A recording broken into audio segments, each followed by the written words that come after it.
Watu wa Bungoma, Mheshimiwa Rais, wameamua wale ambao wanapingana na wewe, wale ambao wanatafuta kiti yako ya urais, hiyo kiti ya urais mwaka ujao ni ya William Ruto, au wakitaka ufalme watafute ufalme ya mbinguni.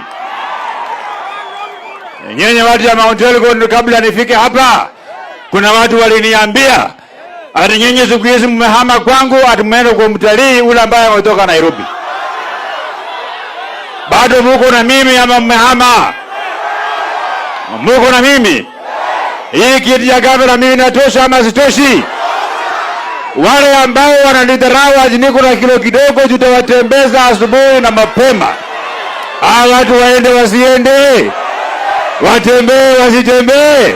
Nione kusema ile watu watembee kwa sababu Mheshimiwa Rais, sehemu hii ya Bungoma hapa Cheptais ikiwemo, wamama ndio wanaendesha uchumi ya sehemu hii. Wamama ndio wenye kupanga na kufanya biashara ya kulisha familia yao. Boma hata mzee akiwa mlevi, mama akuwe sawa sawa, watoto watasoma. Ukichukua shilingi 1000 uambie mzee aende kinyozi, mzee ataenda kinyozi, kwanza ile yenye wanamnyoa wakimmassage kwa kichwa. Lakini ukipatia mama aende salon, akijua nyumbani hakuna chakula, anavaa kitambaa, anaficha nywele, ananunua chakula, watoto wanakula. Kuwekea kina mama hawa soko, Mheshimiwa Rais, it is going to open the economy of this area. Mount Elgon is one of the constituencies in Kenya mahali hakuna bank. Kwa hivyo kuweka soko hapa na ile ya Kipsigon, it will open this area, banks will come in, the economy will grow, and the people of this area will prosper, Excellency. Mheshimiwa, mimi nakuomba kuongezea yenye Mheshimiwa Fred Kapondi amesema.